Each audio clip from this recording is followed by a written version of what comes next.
Om Namo Narayana, Om Namah Shivaya, Shiva Om, Shiva Hum, Om. Welcome to another Satsang with your host Shakti Yogi from the Yogi Cave on this lovely summer night as I sit on my yogi throne in my royal ease posture. Let us continue with the Kaula Jnana Nirnaya. One who perceives the garland of gems flashed in the 12-petaled lotus attains emancipation.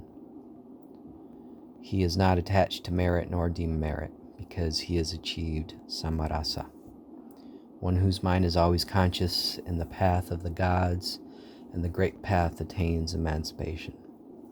Just as the leaves of the lotus plants are not polluted by the drops of water, which is why the lotus plant is so significant in India as it was in Egypt, there is no doubt about it. The seed mantra E is in. Now here there's certain seed mantras that'll be installed, so to speak, in different parts of the body, and in Tantra that's still seen, but this has a unique take on it. The seed mantra E is in the anus. Ikshu is in the genitals. Iyao is in the navel. Imao is in the mouth. Ivao is in the right nostril. Ilao is in the left cavity of the nostril. Irao is in the right cavity, nostril cavity. Ida is on the right ear and Ishao is on the left ear. Irao is on the brow. Samtam is on the forehead. Samam is on the left ear. Sahayam is on the right ear. Sahapam is on the left eye. Saha is on the right eye. So these Bij mantras are visualized in each part of the body as part of the installation. That's the idea. Bahatam is on the left nostril. Sahapum is on the right nostril. Saharum is on the mouth. Sahayam is on the navel. Sahasum is on the penis or vagina, if you're a man or woman. And Sahalam is in the anus, O Devi, one who knows in this body the process of the mantras will attain liberation. When one pierces the skull and goes beyond his body, one will be established in full consciousness. So what's the point of installing mantras, Bij mantras, in different parts of the body? The whole idea is to purify the body, the energy body particularly. The body, sure, but definitely the energy body. This is what we're talking about. Okay, chapter 14. Devi said, I would like to know the state of freedom from bondage to the body. I would like to know the state that is beyond the mantras, breathing techniques, meditation on the centers in the body, as well as that which endows the siddhis immediately and dispels the doubts. Bhairava said, O Devi, dear one, listen to what I say. This is marvelous and creates great wonders. This highest path of the Kaula has never been revealed to Brahma, Vishnu, the gods, Gandharvas, Kinnaras, Yakshas, Asuras, just different orders of beings, ascetics and others. All these are therefore unwise and suffer due to ignorance. One should never reveal the essence of the Kaula to such disciples who are devoid of devotion to Kula or to the Guru, and those whose eligibility is not properly tested, thus the year of probation. The knowledge should not be revealed to such disciples who are deceivers, narrow-minded, in other words, fundamentalists, literalists, to the foolish, to the deficient, mind, body, and spirit, or to liars. A teacher should not favor with his teaching those who are enemies of the gods, the sacred fire, or enemies of the saints. A teacher who imparts this knowledge to such aspirants loses his siddhis, and that's the worst case scenario. I dread the idea of losing siddhis. That's the carrot stick that's always held before me. The knowledge should be given to one who has a calm and peaceful disposition. It should be imparted to one who has a calm and peaceful disposition.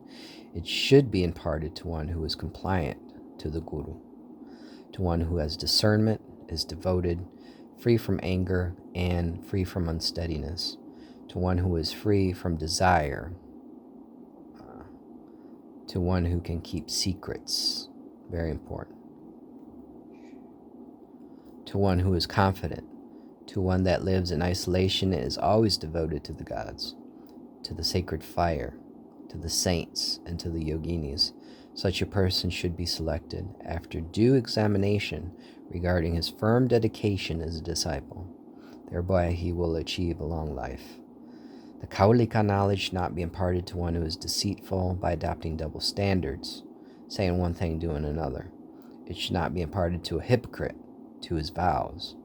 One takes vows lightly as no disciple, no yogi, Brahma yogi perhaps, Brasta yogi rather. To one who is inimical to the yoginis, it should not be imparted to a violator of the instructions of the Guru. It should not be imparted to one who longs for things, wants things, grasping, monkey mind. It should not be imparted to one who is angry or to one who is blasphemous to Shiva and Kula Bhairava. The Kaula knowledge is as valuable as precious jewels, accessible only from the oceans, and which cannot be sold for any price. Knowledge cannot be taught at the price of all the jewels in the ocean. This knowledge should not be imparted to one who is in the habit of accusing others, nor should it be given to one who challenges the Kaula Gama. This is the supreme knowledge. O Devi, illustrious one, now listen to the sequence of the chakras, which you have inquired about. The first is the Muladhara, or the Mula chakra here. When one is steadily practices on it, one attains extraordinary perception. First, one experiences shaking or trembling of the body. This is symptoms, they say, of Kundalini. Then the hands, feet, and head tremble in a visible way. Then different kinds of subtle sounds or nadas are heard. At this stage, one is established in the mantras and the mudras. So we're not talking about tinnitus here. We're talking about a subtle vibration. It feels as if one is jumping like a frog. One achieves the power to rise from the earth. Then one also achieves poetic skills, which was terribly important back then. Even up to the 19th century, it was important in Europe. One obtains knowledge of the past and the future. One surpasses the bondage of time and achieves the power of changing one's form at will.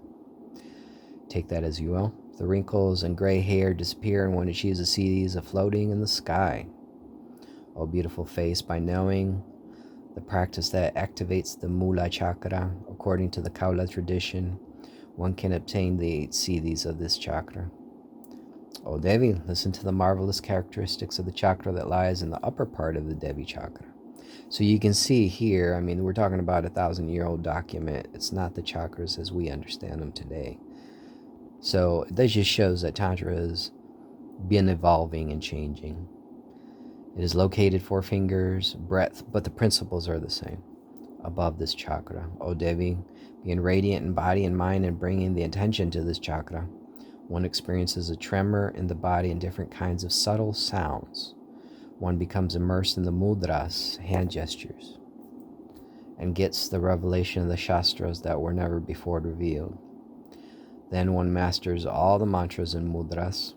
One can tame and attract others, and one attains the power to rise from the surface and float in the sky. Skywalker. Now you can take this as you will. Some people take it literally. But if you are deep into dream yoga, then you can understand it in a different way as well. At this stage, one immediately attains immortality, freedom from old age and death. One can enter the nether regions and has the power to move the sky. Here I've narrated to you the characteristic of the substratum, O Bhavani. Now I will speak of the knowledge of another Brahmanat chakra. By meditating on the Brahma Granthi, after some time, one achieves various experiences such as vibrations or tremors of the body and stillness. Kriyas. One experiences various types of subtle sound and acquires the power to hear from a distance. One can shake cities, obtain the knowledge of the past and the future, conquer time and death. One can be eloquent as a poet and obtain the 8 siddhis, such as assuming minuscule size and other mental abilities. So I'm not going to go any deeper into this, but it just gives you, say, like a furtherance of what Patanjali Yoga was talking about as far as like the siddhis and that sort of thing. And it just shows that this is kind of inimical to Tantra. But I'm not going to go any further for now, so let's leave it there. Om Namo Narayana. Om Namah Shivaya. Shiva Om. Shivoham. Jai Ma. Jai Mahakal. Till next time.